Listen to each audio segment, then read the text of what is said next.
Border देखकर आपको सिर्फ ये लगता होगा कि वो सिर्फ एक फिल्म है, लेकिन सच्चाई इससे काफी ज्यादा डिफरेंट है और आज हम उसी के बारे में जानेंगे।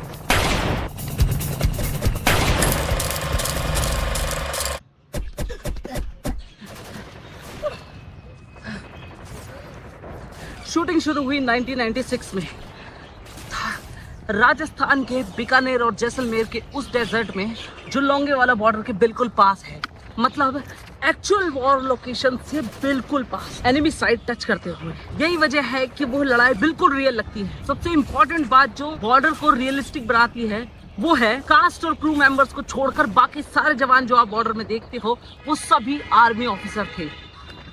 The entire film has been shot with the army, except 4 or 5 of us.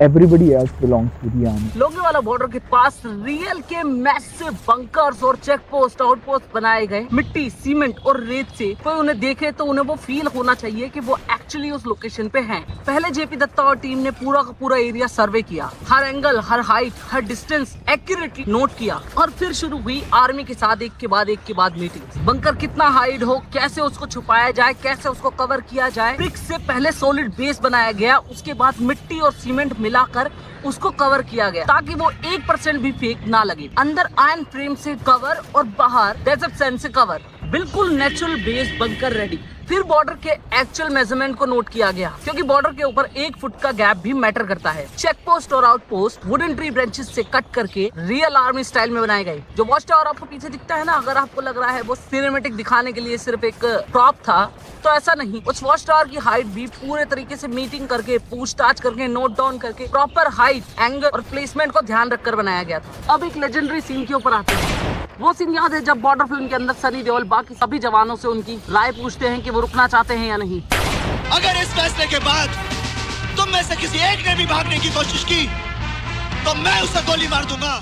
JP Dutta चाहते थे कि उस सीन को इतना परफेक्ट बनाया जाए कि हर जवान जो वहाँ खड़े हैं और जो बाहर भी उसे देखे, उनकी आंखों के अंदर जोश भर जाए, जिसकी वजह से 20 से 30 रीटेक हुए। सनी देओल ने हर एक टेक के अंदर इतनी एनर्जी डाली कि सारे के सारे जवान अपनी एनर्जी के टॉप पे पहुंच जाए। जेपी दत्ता खुद कैमरा के पीछे खड़े होकर हर इमोशन, हर पोज, हर कमांड को दे रहे थे। डायलॉग्स को नेचुरल रखने के लिए हैंगिंग माइक्स का यूज किया गया ताकि डबिंग का झंझट ही ना हो और साथ ही साथ रियल टाइम के जो इमोशन है, रियल टाइम का जो साउंड है, जो एनर्जी है, वही कैप्चर हो सके। लाइटनिंग स्पेशली वॉर जोन के हिसाब से सेट की, जो डेजर्ट के अंदर भी हमें रात को फील करवा सके। और रिजल्ट एक सीन जो ओवर ड्रामेटिक नहीं बल्कि रियल आर्मी ब्रीफिंग की तरह लगता है, जो आज भी देखने वालों को गूज़बम्स फील करवा देता है।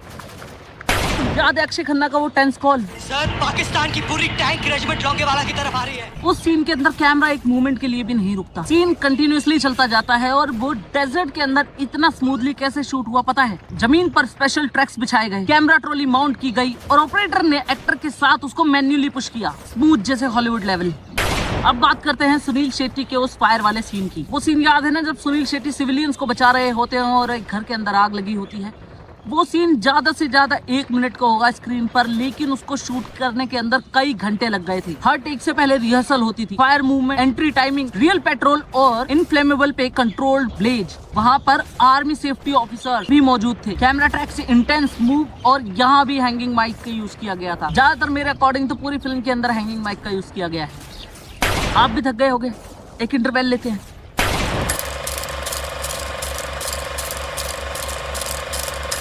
Welcome back. अब सबसे डेंजरस पार्ट के ऊपर आते हैं। एक्सप्लोजन, गन फाइट्स और टैंक्स, सारे के सारे वेपन 100% रियल थी, नो प्लास्टिक प्रॉप्स। लाइक ये भी रियल है। एक्टर्स को जेन्युइनली आर्मी ट्रेनिंग दी गई, यहाँ तक कि कुछ एक्टर ने तो रियल टैंक चलाना भी सीख लिया था। फायरिंग के लिए ब्लैंक बुलेट यूज की गई थी, जो बिल्कुल एक्चुअल साउंड करती हैं लेकिन डैमेज 0 देती हैं। एक्सप्लोजन कंट्रोल्ड प्रैक्टिकल ब्लास्ट से किए गए। आर्मी ऑफिसर्स टाइम, डिस्टेंस और एंगल डिसाइड करते थे। टैंक्स एक्चुअल लोकेशन के पास चलाए गए। जरा इसे देखो, climax explosion real land mines और ब्लास्ट चार्ज से किए गए। एक्टर रियल ब्लास्ट के बीच में परफॉर्म कर रहे थे। सोचो, फ्रेम बाय फ्रेम सेफ्टी का ध्यान रखते गए और सारे सीन शूट हुए। जिन्हें स्क्रीन पर देखकर लगता है कि ये तो 1 मिनट में हो गया होगा, उनके लिए घंटों लग रहे थे। और यही एक कारण है कि बॉर्डर फिल्म आज भी सीजीआई फिल्मों से ज्यादा रियल और पावरफुल फील होती है। राजस्थान में 45 to 50 डिग्री की हीट के अंदर ये शूट हो रहा था। यहाँ तक कि रेत एक्टरों के स्किन के ऊपर चिपक गई थी, वो उतरती तक नहीं थी। 45, 46, 50 डिग्रीज और गर्म पानी में बैठे हैं। रेत तो ऐसे चिपक जाता था कि निकलना मुश्किल हो जाता है। क्रू के कितने सारे मेंबर बीमार पड़ गए, जेपी दत्ता खुद बीमार पड़ गए, लेकिन शूटिंग नहीं रुकी। जेपी दत्ता ने इस फिल्म को बनाने के लिए अपने बैंक अकाउंट की सारी सेविंग लगा दी। अगर फिल्म फ्लॉप होती तो वो रोड पे आ सकते थे, लेकिन वही कमाल हो गया।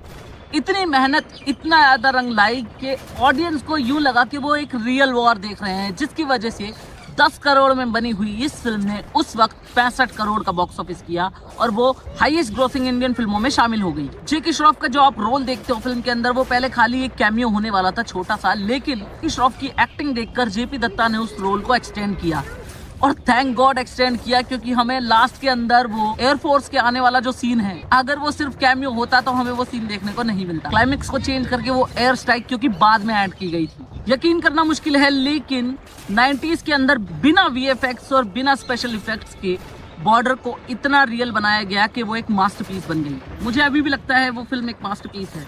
अगर आपने बॉर्डर 2 देख ली है तो आप बताइए कौन सी फिल्म बेटर है, बॉर्डर 1 या बॉर्डर 2?